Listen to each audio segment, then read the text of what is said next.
호러 영화의 진보에 대해서 이야기할 때가 왔습니다. 참으로 많은 호러 영화들이 쏟아지고 있는 가운데 공포, 무서운 이야기를 만들기 위한 노력은 계속되고 있고 새로운 창작자들도 모습을 드러내고 있습니다. 그리고 공포를 보다 효과적으로 표현하고 더 나아가서 극한의 체험으로 승화하기 위한 노력도 계속되고 있습니다. 눈에 보이는 것은 시각적 효과이지만 음향을 활용하는 부분이라든지 특별관을 이용해서 다양한 효과를 활용하는 것도 눈에 띕니다. 장자연 감독은 검은 사제들과 사바하에서 한국의 오컬트 영화가 어떤 식으로 흘러갈 수 있는지 보여준 장본인으로서 오컬트에 대한 해박한 지식을 바탕으로 설정과 이야기를 섞어내는 특유의 연출로 오컬트의 수준을 한층 끌어올렸다고 할 수 있습니다. 음향에서는 장산범과 같은 영화에서 소리의 공포를 구현하려는 시도를 보였고 곤지암은 기존에 존재하는 레퍼런스를 잘 조합해서 준수한 흥행이 가능하다는 걸 보여줬습니다. 여곡성이나 속닥속닥 0.0MHz 같은 아쉬운 작품들도 즐비했지만 암전과 같은 작품은 공포 영화의 서사와 영화인의 이야기를 잘 연결해 새로운 가능성을 보이기도 했습니다. 눈에 잘 보이지는 않지만 어쨌든 한국의 호러 영화는 앞으로 나아가고 있는 것이 분명합니다. 최근 방법 제 차이나 제8일의 밤을 제가 리뷰하지는 않았지만 안타깝게도 흥행으로도 비평으로도 실패하고 있는 모습을 보이고 있습니다. 그런 면에서 귀모는 더욱 기대되는 작품이었습니다. 아무튼 김강우라는 준수한 연기력을 갖춘 존중받기에 충분한 배우가 주연을 맡았고 논란은 있는 것 같지만 윤희에게서 인상적인 연기를 보여준 신예 김소혜도 출연하기 때문입니다. 거기에 특별관과 일반관의 결말을 다르게 편집해서 플랫폼별로 다른 상영을 하겠다는 색다른 계획도 인상적이었습니다. 스크린X나 4DX 측에서는 홍보하느라 여념이 없었고요. 저도 스크린X로 보긴 봤습니다. 뭐가 어쨌든 특별관의 사정과 귀문의 사정이 일치한 것 같고 그러다 보니 특별관 특전이 궁금하지 않을 수 없었으니까요. 정작 뚜껑을 열어보니 유의미한 차이를 발견하기는 어려웠지만요. 저는 솔직히 말해서 귀문을 꽤 재미있는 공포 영화라고 생각합니다. 영화가 표현하려고 하는 것도 잘 알 수 있었고 비판받아 마땅한 문제점은 즐비하지만 영화의 표현도 메시지도 연출도 그럭저럭 볼만한 작품이었다는 것은 분명합니다. 또 이런 종류의 귀신 공포에 약한 사람들은 컨저링 시리즈 같은 영화보다 훨씬 무섭게 볼 수도 있을 거라고 생각합니다. 여전히 김강우는 좋았고 영화를 보고 나서 생각보다 신경 쓴 부분도 많은 것 같았습니다. 특히 수련한 건물, 숙소가 주는 밀실의 공포는 잘 표현했다고 생각합니다. 밀실이란 응당 숨을 죄어오게 만드는 연출이 있어야 하는데 그런 면은 괜찮았어요. 반면 비판해야 하는 부분은 생각보다 더 많습니다. 아쉬운 대목도 많았고요. 여러모로 괜찮은 공포 영화인데 재미의 측면을 놓친 것이 아쉽다는 생각이 들었습니다. 오늘의 리뷰는 바로 그 부분을 살피려고 합니다. 1990년 한 수련원에서 벌어진 의문의 대량 살인을 파헤치는 이야기, 곤지암 이후로 펼쳐진 새로운 스타일의 밀실 공포, 귀문 리뷰입니다. 이제부터는 치명적인 스포일러가 포함되어 있으니 감상에 주의하시기 바랍니다. 그럼 리뷰 시작합니다.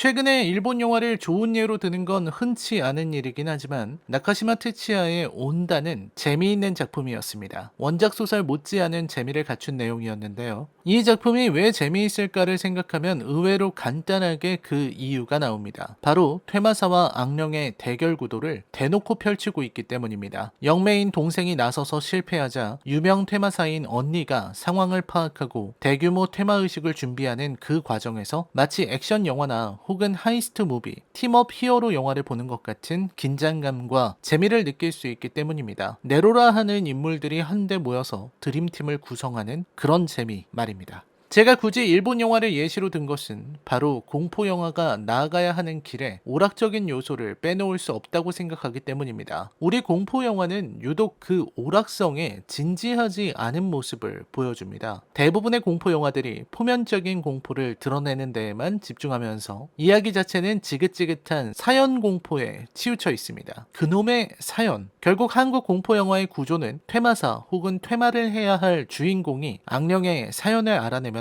그 사연의 원인을 찾아내서 해결한다는 식의 구조, 추리 탐색형 구조로 되어 있습니다. 그 안에서 주인공 일행은 꼭 잘못된 선택을 해서 이른바 바람 행동이라든지 고구마를 시전해서 관객의 발을 동동 구르게 만드는 진행을 한다는 거죠. 이 구조의 지긋지긋함과 안일하게 사연팔이를 선택하는 것만 줄여도 한국 공포 영화는 훨씬 발전할 수 있을 거라고 저는 생각합니다. 안타깝게도 귀문은 그 부분을 전혀 극복하지 못했습니다. 자세히 살펴보죠. 주인공은 서도진입니다. 2002년도에 1990년에 발생한 살인사건에 관심을 가졌습니다. 김석호라는 수위가 학생들을 모조리 살해한 사건이죠. 무당인 어머니가 사망하는 사건이 벌어졌기 때문에 서도진은 그 사건을 파헤치려 합니다. 서도진은 귀문을 열어 1990년에 초공간으로 들어가서 문제를 해결하려고 합니다. 그걸 위해서 폐수련원을 찾은 거죠. 들어가기 전에 귀신들이 나가지 못하게 하는 주문을 걸어놓고요. 자막으로도 초공간은 같은 시간이 반복된다고 친절히 나옵니다. 그리고 서도진은 1990년으로 돌아가고 거기에서 지방령들을 만납니다. 자기 자리를 벗어날 수 없는 지방령들의 이름과 생년을 말해주고 들고 있는 검으로 찔러서 성불시키는 겁니다. 그렇게 서도진은 조금씩 진행하게 되죠. 하지만 뭔가 이상한 일이 발생합니다. 있을 리가 없는 인물, 즉 1990년 9월에 사망한 폐수련원의 인물들 명단에 없는 윤미린이라는 아이를 만나게 된 겁니다. 미린의 이야기를 듣고 나서 이 수련원에 또 다른 존재가 있다는 걸 알게 되죠. 그리고 도진은 김석호와 마주치게 됩니다. 한편 1996년에는 3명의 대학생이 실종되는 사건이 벌어집니다. 혜영과 태훈, 원재는 금음달에도 달이 뜬다는 폐수련원을 찾았고 실제로 자정에 붉은 달이 뜨는 것을 촬영합니다. 눈으로 봐서는 달이 없지만 캠코더에만 달이 찍히는 기현상. 그리고 이 학생들은 뭔가 잘못되었다고 생각하고 건물을 탈출하려 합니다. 그 안에서 괴이한 현상과 조우하고 문제가 발생하게 됩니다.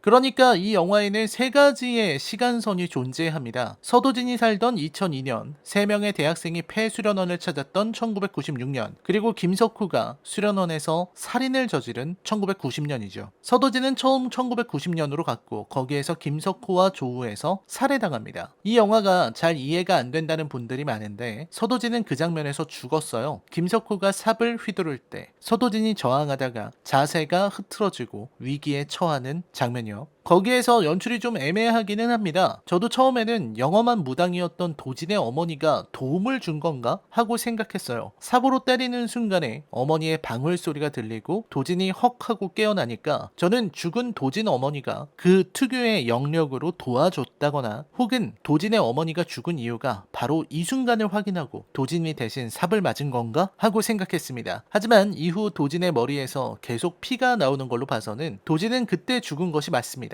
그 이야기는 도진이 이미 지방령이 되었다는 겁니다. 초공간에서 살해되었으니까요. 그런데 도진은 그 사실을 인지하지 못한 채로 2002년으로 가는 주문을 외웠습니다. 그때 뭔가가 잘못되어서 도진은 1996년으로 오게 됩니다. 도진은 이미 자신이 2002년으로 돌아왔다고 생각했지만 잘못되었음을 깨닫죠. 그렇게 넷은 열심히 달아나지만 이 수련원을 차지하고 있는 악령에게는 상대가 될 수 없었죠. 이후 서도진은 자결을 시도하지만 실패한다는 것이 이 영화의 이야기입니다. 즉 서도진의 실패담인 셈입니다. 도진이 마지막에 문을 나서지 못하는 것도 좋은 장면입니다. 이미 귀신이 되었기 때문에 귀신은 넘어갈 수 없는 그 주문을 정작 자신이 적용당하게 된 겁니다. 그 아이러니도 저는 좋았다고 생각합니다. 여러모로 좋은 장면들이 많았습니다. 도진이 본 낙서들이 힌트가 되어서 1996년에 대학생들이 쓰는 낙서가 두 집단 사이의 시간선을 보여주는 장면이라거나 1996년에 귀신과 조우할 때면 뭔가를 느낀다는 해영,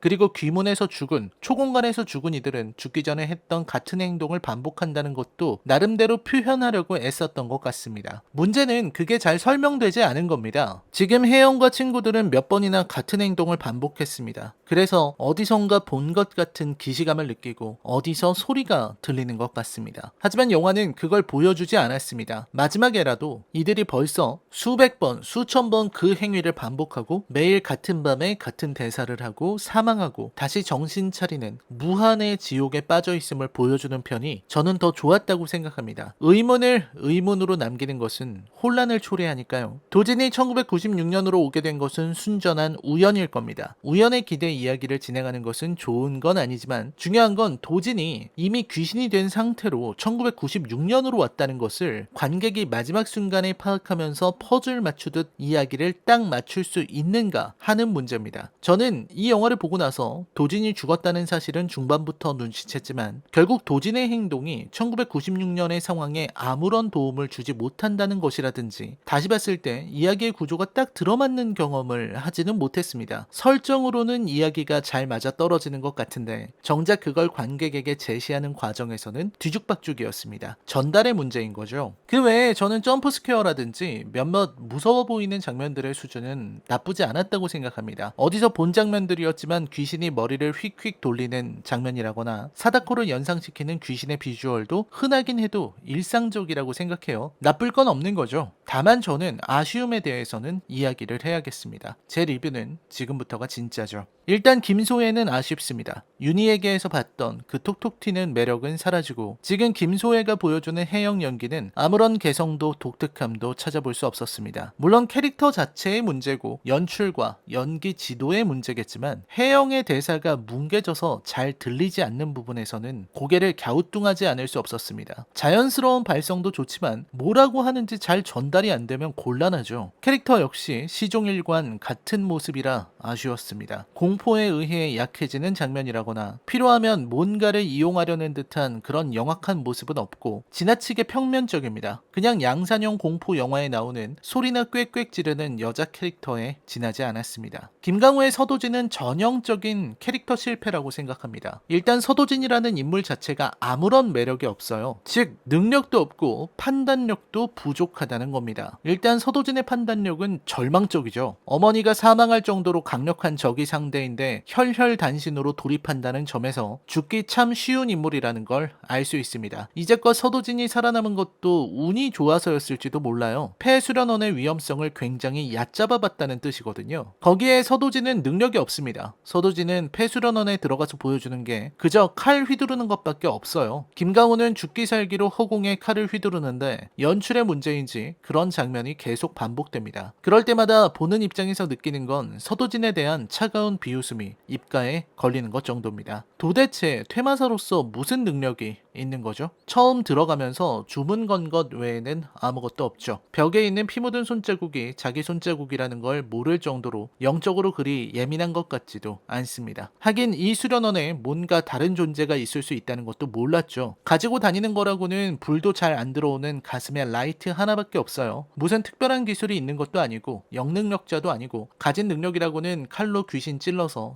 성불시키기가 전부인데 대체 무슨 자신감으로 거길 혼자 들어가죠? 결과적으로 서도진은 아무것도 못했습니다. 이 영화의 밖에서 이 사건을 보면 서도진이라는 사람이 밤중에 폐수련원 들어가서 그냥 혼자 실종된 걸로 끝입니다. 애초에 이 사건을 해결할 능력도 없는 이가 일을 벌인 것에 불과하다고요. 적어도 서도진에게는 역할에 걸맞는 능력을 줘야 했습니다. 강력한 능력으로 어지간한 귀신들은 가볍게 제압할 정도의 힘이 있어야 했고 그래야 1996년에 대학생들이 서도진을 만났을 때 안도의 한숨을 쉴 수 있게 되는 겁니다. 와, 드디어 만났다. 도움을 받을 수 있겠다. 이런 생각요. 거기에 혜영이도 뭔가 능력이 있다면 기대감이 더 커지겠죠. 노련한 도진이 혜영의 능력을 더 잘 활용할 테니. 근데 1996년에 학생들이 서도진을 만났을 때 그냥 바보들이 다른 바보, 연약한 희생자들이 또 다른 연약한 희생자를 만났다는 생각밖에 안 듭니다. 이야기가 망가진 건 서도진 때문이에요. 서도진이 강하고 서도진에게 특별한 능력이 있을수록 그런 서도진을 조롱하고 농락하는 악령의 존재가 더욱 강해질 겁니다. 그리고 그 대단한 능력의 서도진이 끝내 악령에게 패배했을 때 그리고 이미 죽은 상태라는 게 마지막에 드러났을 때 반전은 커지고 관객들은 놀라움과 재미를 얻게 될 겁니다. 바로 그런 오락적인 요소를 이 영화는 무시하고 있어요. 서도진이 살아났다면 악령이 살아났을 겁니다. 악령의 설정도 너무 허술합니다. 결국 아버지의 폭행에 시달린 딸이고 그 폭행에 대항하기 위해 혹은 그 폭력으로 인해 나온 또 다른 인격. 이건 폭력으로 얼룩진 인격일 수도 아니면 원래부터 악령일 수도 있습니다. 아버지는 그런 미린을 죽였고 아니 산채로 벽 안에 묻었고 엄청난 악령이 되었다는 겁니다. 하지만 설정이 너무 약합니다. 이 정도로 강력한 악령이 되기 위해서는 더 많은 설명이 필요합니다. 그리고 벽 안에다가 시체를 숨길 수 있을 거라는 상상은 우리 이제 그만하기로 해요. 시체에서 나오는 냄새와 가스 절대 못 숨깁니다. 에드가 앨런 포를 존경하는 건 저도 마찬가지인데 벽 안에 숨기는 건 이제 그만하기로 저와 약속합니다. 기억하십시오. 더 많은 설명이 필요하다는 건 이런 겁니다. 만약 미린의 두 번째 인격이 그만큼 악하다면 그 악령이 강해질 계기가 필요합니다. 그래서 그 악령이 억울하게 죽은 다른 귀신들을 모조리 흡수해가며 감당하기 어려운 거악으로 자라는 과정을 그려내면 훨씬 좋았을 겁니다. 서도진은 그 악령을 가볍게 봤다가 그 악령이 지금껏 흡수하고 살해한 귀신의 숫자에 눌리는 식으로 연출했다면 더 좋았을 거라고 생각합니다. 결말 부분의 진행은 웃음벨 수준입니다. 일단 대학생 셋이 어떻게 죽었는지 정확하지 않습니다. 아마 혜영이는 침대 밑으로 끌려가면서, 원재는 죽은 모습으로 봐서는 높은 곳에서 떨어졌거나 아니면 검은 악령을 뒤집어쓰면서 죽은 것 같은데, 정작 태훈은 어떻게 죽었는지 모르죠. 그리고 마지막 대사에서 혜영이가 태훈을 보면서 네가 다 죽였다고 말하는 게 언제를 말하는지 정확하지 않습니다. 그 많은 루프에서 죽는 상황이 다 다른가 하는 생각도 들더군요. 결과만 같으면 과정은 달라도 상관없는가 하는 의문입니다. 제가 말하는 웃음벨은 혜영이 마지막에 복부가 꿰뚫리고도 살아나서 도진에게 성불시켜달라고 하는 장면입니다. 그래요, 그건 좋습니다. 하지만 그 장면을 자세히 보면 뒤에 악령이 있어요. 그 이중인격 귀신이 있는 상황이라고요. 그 상황에서 그렇게 느릿느릿 여유롭게 찌른다? 뒤에서 귀신이 다 보고 있는데, 아니 제가 악령이어도 도진이 칼 딱 잡아서 빼앗겠습니다. 도대체 서도진은 뭔 생각인가요? 게다가 마지막 연출도 비판해야 합니다. 아니 그 긴박한 상황에